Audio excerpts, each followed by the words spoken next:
అందరికీ స్వాగతం. ఈరోజు మనం ఈ లోతైన విశ్లేషణలో భౌతిక శాస్త్రంలో అత్యంత ఆసక్తికరమైన ఒక టాపిక్ను తీసుకోబోతున్నాం. అవును. ఇది బహుశా సైన్స్ బ్యాక్గ్రౌండ్ ఉన్న ప్రతి ఒక్కరూ ఎప్పుడో ఒకప్పుడు వినే ఉంటారు. కరెక్ట్. అదే ఓం నియమం లేదా ఓమ్స్ లా. మన ముందున్న ఈ మూలాధారాలను అంటే ఈ నోట్స్, సర్క్యూట్ డయాగ్రామ్స్, గ్రాఫ్స్ను గమనిస్తే ఒక విషయం స్పష్టమవుతోంది. నిజమే. ఇది కేవలం ఏదో బట్టి పట్టాల్సిన ఒక సూత్రం కాదు కదా. అస్సలు కాదు. ఎలక్ట్రిసిటీనే అర్థం చేసుకోవడానికి ఇదొక మాస్టర్ కీ లాంటిది. ఏదైనా కొత్త విషయాన్ని నేర్చుకునే క్రమంలో దాని వెనుక ఉన్న ఎందుకు, ఏమిటి అనే మూలాలను విశ్లేషిస్తే అది చాలా బాగా గుర్తుండిపోతుంది. ఖచ్చితంగా. ఎలక్ట్రిసిటీ అనగానే మనకు కంటికి కనిపించని ఎలక్ట్రాన్ల ప్రవాహం గుర్తొస్తోంది కదా.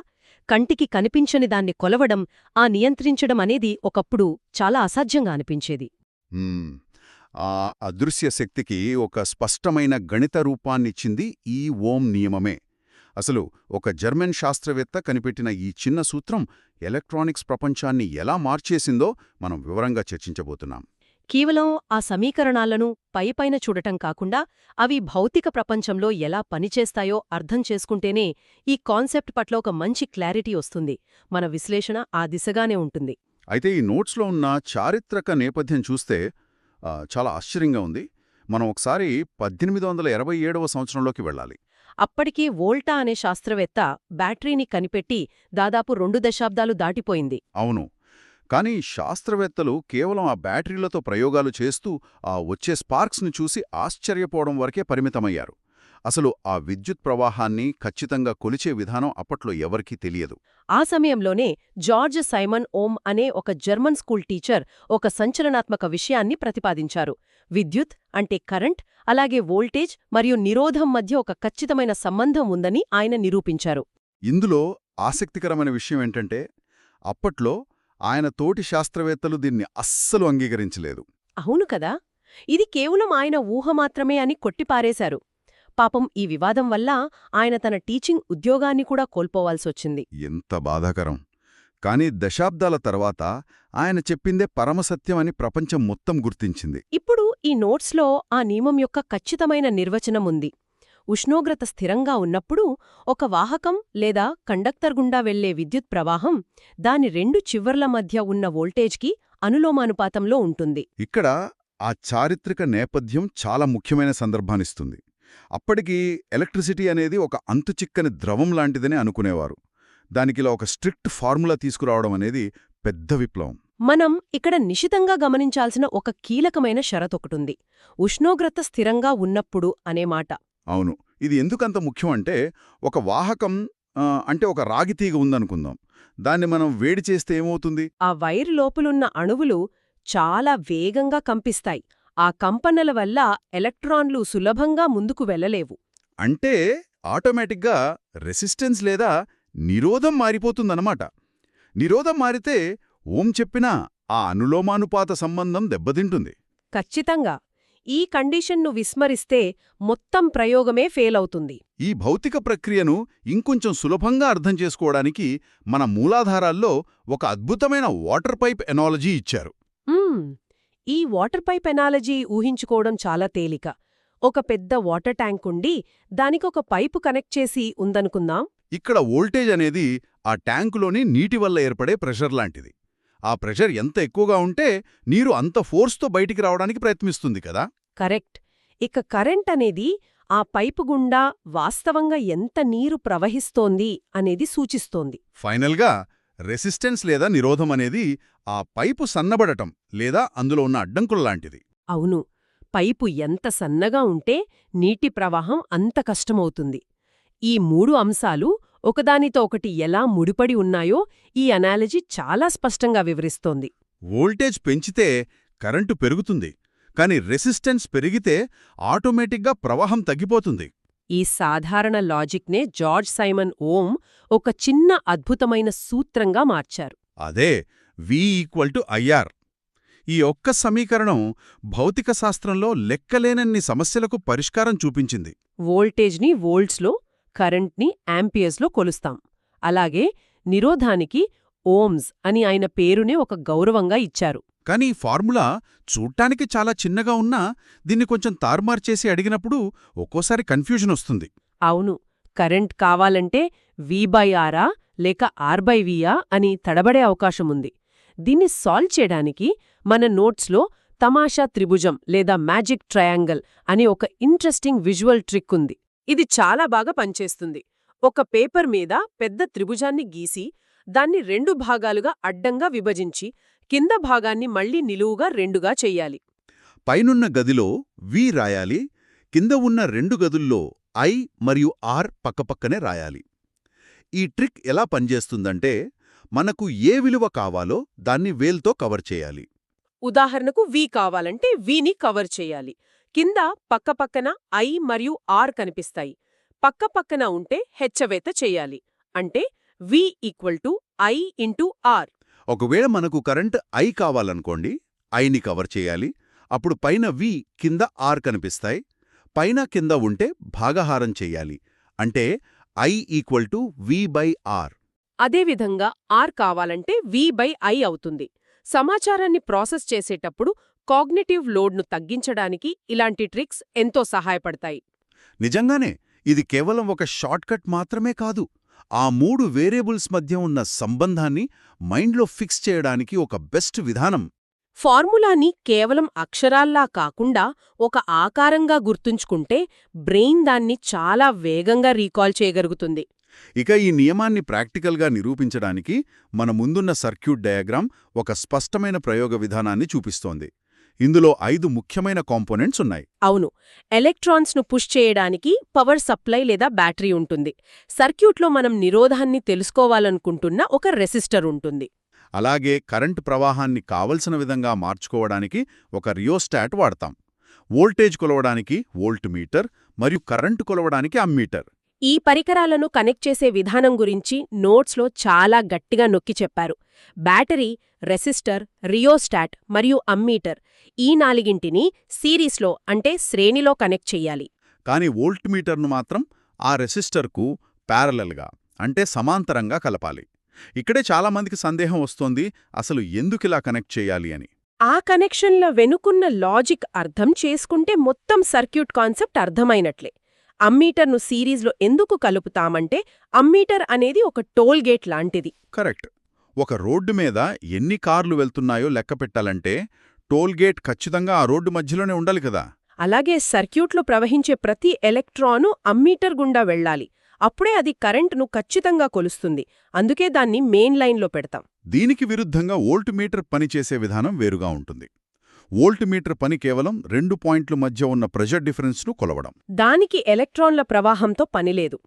కేవలం ఆ 2 అంచుల మధ్య ఒత్తిడి ఎంత తేడా ఉందో చూస్తుంది.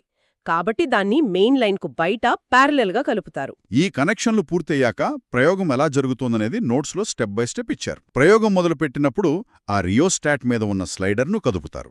రియోస్టాట్ అంటే ఇంట్లో ఫ్యాన్ స్పీడ్ పెంచడానికి వాడే రెగ్యులేటర్ లాంటిదే. స్లైడర్ను కదిపినప్పుడు సర్క్యూట్లో నిరోధం మారి తద్వారా కరెంటు ప్రవాహం మారుతుంది. మారిన కరెంటు ఎంత అనేది అమ్మీటర్లో చూసి నోట్ చేసుకుంటారు. అదే క్షణంలో రెసిస్టర్ దగ్గర వోల్టేజ్ ఎంతుందో వోల్ట్మీటర్లో రీడింగ్ తీసుకుంటారు. మళ్ళీ రియోస్టాట్ జరిపి ఇంకో కరెంట్ వాల్యూ, దానికి సంబంధించిన వోల్టేజ్ వాల్యూ, ఇలా ఒక 5-6 రీడింగ్స్ తీసుకుని పట్టిక తయారు చేస్తారు. ఇలా చేయడం వల్ల వేర్వేరు కరెంటు వాల్యూస్కు వోల్టేజ్ ఎలా రియాక్ట్ అవుతుందో ప్రాక్టికల్గా తెలిసిపోతుంది. ఆ పట్టికలోని విలువలనే ఓం నియమానికి గుండెకాయలాంటివి. ఆ విలువలను గమనిస్తే ఒక స్థిరమైన ప్యాటర్న్ కనిపిస్తుంది. ఉదాహరణకు కరెంట్ రెట్టింపైతే వోల్టేజ్ కూడా ఖచ్చితంగా రెట్టింపవుతుంది. కరెంట్ సగమైతే వోల్టేజ్ కూడా సగమవుతుంది. అంటే ఈ ప్రపోర్షనాలిటీ అనేది ఆ రెసిస్టర్ యొక్క స్వభావాన్ని తెలియజేస్తుంది. V/I విలువ ఎప్పుడు స్థిరంగా ఉండటాన్ని మనం ఆ పట్టికలో గమనించవచ్చు. ప్రయోగం ఉద్దేశ్యం కేవలం రీడింగ్స్ తీయడం కాదు కదా, ఆ రీడింగ్స్ మధ్య ఉన్న ఈ బంధాన్ని నిరూపించడం. ఇదంతా విజువలైజ్ చేయడానికి గ్రాఫ్స్ ఎంతగానో ఉపయోగపడతాయి. ఈ నోట్స్లో ఉన్న గ్రాఫ్ను చూస్తే X అక్షంపై కరెంటుని, Y అక్షంపై వోల్టేజ్ని తీసుకున్నారు. మనం ఇందాక తీసుకున్న పట్టిక విలువలన్నింటినీ ఈ గ్రాఫ్లో ప్లాట్ చేసి కలిపితే అది ఆరిజిన్ గుండా వెళ్లే ఒక స్పష్టమైన సరళ రేఖలాగా వచ్చింది. అవును, కరెంటు పెరుగుతున్న కొద్దీ అదే నిష్పత్తిలో వోల్టేజ్ కూడా పెరుగుతుందని ఈ స్ట్రెయిట్ లైన్ కళ్లకు కట్టినట్లు చూపుతోంది. ఇలాంటి సరళ రేఖ గ్రాఫ్ ఎవరికి వస్తుందో ఆ వాహకాలను ఓమిక్ వాహకాలు అని నోట్స్లో వర్గీకరించారు. ఈ వర్గీకరణ చాలా ఇంట్రెస్టింగ్గా ఉంటుంది. ఏ పదార్థాలైతే ఈ V=IR నియమాన్ని ఖచ్చితంగా పాటిస్తాయో అవే ఈ ఓమిక్ కండక్టర్స్. ఇవి ఒక రకంగా చాలా క్రమశిక్షణ గల పదార్థాలని చెప్పవచ్చు. సాధారణ కార్బన్ రెసిస్టర్లు, కాపర్, సిల్వర్, అల్యూమినియం లాంటి లోహాలు స్థిరమైన ఉష్ణోగ్రత వద్ద ఈ నియమాన్ని 100% ఫాలో అవుతాయి. అంటే ఈ ఓమిక్ కండక్టర్స్ని క్లాస్లో రూల్స్ అన్నీ పక్కాగా ఫాలో అయ్యే మంచి పిల్లల్లా ఊహించుకోవచ్చు. కానీ ప్రతి క్లాస్లోనూ రూల్స్ బ్రేక్ చేసేవాళ్ళుంటారు కదా. ఖచ్చితంగా. ఎలక్ట్రానిక్స్లో కూడా ఓం నియమాన్ని ఉల్లంఘించే పరికరాలు చాలానే ఉన్నాయి. వీటిని అవోమియా వాహకాలు లేదా నాన్ ఓమిక్ కండక్టర్స్ అని అంటారు. ఈ గ్రాఫ్ సెక్షన్లో వాటి గురించి చూస్తుంటే ఎలక్ట్రిసిటీ ఎంత కాంప్లెక్స్గా ఉంటుందో అర్థమవుతుంది. వీటిలో వోల్టేజ్ పెంచినంత మాత్రాన కరెంట్ అదే నిష్పత్తిలో పెరగదు. అవును. ఈ నాన్ ఓమిక్ పరికరాల గ్రాఫ్ గీసినప్పుడు అది ఏమాత్రం సరళ రేఖలా రాదు, ఒక కర్వులా వంపు తిరిగి ఉంటుంది. దీనికి బెస్ట్ ఎగ్జాంపుల్ మనం ఇంట్లో వాడే సాధారణ టంగ్స్టన్ లైట్ బల్బ్. బల్బ్కి మనం వోల్టేజ్ పెంచినప్పుడు కరెంట్ పెరిగి బల్బ్ వెలగడం మొదలవుతుంది. కాని వెలుగుతో పాటు అది విపరీతమైన వేడిని కూడా పుట్టిస్తుంది. ఇందాక మనం మాట్లాడుకున్న కండిషన్ గుర్తుందా? ఉష్ణోగ్రత స్థిరంగా ఉండాలి అని. అవును, బల్బులో ఉష్ణోగ్రత పెరిగిపోవటం వల్ల దాని రెసిస్టెన్స్ విపరీతంగా పెరిగిపోతోంది. కాబట్టి అది V=IR ప్రపోర్షనాలిటీని మెయింటైన్ చేయలేదు. ఆ లైట్ బల్బ్ ఉదాహరణ నాన్ ఓమిక్ ప్రవర్తనను పర్ఫెక్ట్గా వివరిస్తుంది. బల్బ్ స్విచ్ ఆన్ చేసిన మొదటి క్షణంలో అది ఓం నియమాన్ని పాటించొచ్చు, కాని వేడెక్కిన మరుక్షణం అది నాన్ ఓమిక్గా మారిపోతుంది. ఇక్కడ గమనించాల్సిన విషయం ఏమిటంటే ఓం నియమం అనేది న్యూటన్ గ్రావిటీ లాగా విశ్వవ్యాప్తమైన లా కాదు. ఇది కేవలం కొన్ని నిర్దిష్ట పరిస్థితుల్లో కొన్ని రకాల పదార్థాలకు మాత్రమే పనిచేస్తోంది. అందుకే ఈ నియమానికి ఉన్న పరిమితుల గురించి అవగాహన ఉండటం అత్యంత ఆవశ్యకం. ఈ పరిమితుల గురించే ఈ నోట్స్లో ఒక పెద్ద సెక్షనుంది. ఇది ప్యూర్ మెటల్స్కు, అది కూడా కాన్స్టెంట్ టెంపరేచర్ వద్ద మాత్రమే పర్ఫెక్ట్గా పనిచేస్తుందని రాసుంది. అసలిది ఎక్కడెక్కడ ఫెయిల్ అవుతుందో చూస్తే లిస్టు పెద్దగానే ఉంది. మొదటిది మనం ఇందాక మాట్లాడుకున్నట్లు ఉష్ణోగ్రత మారినప్పుడు. రెండవది అధిక వోల్టేజ్ లేదా అధిక కరెంట్ ఉన్నప్పుడు. వోల్టేజ్ మరీ ఎక్కువైతే మెటల్స్ కూడా కరెంటుకు ప్రపోర్షనల్గా రెస్పాండ్ అవ్వలేవు. అక్కడ కూడా గ్రాఫ్లో కర్వ్ వచ్చేస్తుంది. ఇక మూడవది మరియు నేటి ప్రపంచానికి అత్యంత ముఖ్యమైనది సెమీకండక్టర్స్. డయోడ్లు, ట్రాన్సిస్టర్లు లాంటివి అసలు ఏమాత్రం ఈ నియమాన్ని దరిదాపుల్లో కూడా పాటించవు. డయోడ్ అనేది కేవలం ఒకవైపు మాత్రమే కరెంటును అనుమతించే ఒక వన్ వే స్ట్రీట్ లాంటిది. ఓం నియమం ప్రకారం పొలారిటీ మార్చితే కరెంటు కూడా రివర్స్ అవ్వాలి, కాని డయోడ్ అలా చేయనివ్వదు. ఈ సెమీకండక్టర్స్ ఓం నియమాన్ని ధిక్కరించే విధానం చాలా ప్రత్యేకమైనది. అవి రెసిస్టెన్స్ను స్థిరంగా ఉంచుకోవు. వోల్టేజ్ ఒక నిర్దిష్ట స్థాయికి వచ్చేంతవరకు అవి అసలు కరెంట్ను దాదాపుగా అలో చెయ్యవు. ఆ పాయింట్ దాటాక అకస్మాత్తుగా భారీ కరెంటును అనుమతిస్తాయి. ఇది ఓం నియమం చెప్పే ఆ సరళ రేఖ ప్రవర్తనకు పూర్తిగా విరుద్ధం. మనం ఎలక్ట్రానిక్స్ను లోతుగా అధ్యయనం చేసేటప్పుడు ఈ మినహాయింపులు తెలియకపోతే చాలా తప్పుడు క్యాల్కులేషన్స్ చేసే ప్రమాదముంది. దీన్ని బట్టి చూస్తుంటే ఎక్కడ ఏ ఫార్ములా వాడాలో స్పష్టత ఉండటం చాలా ముఖ్యం.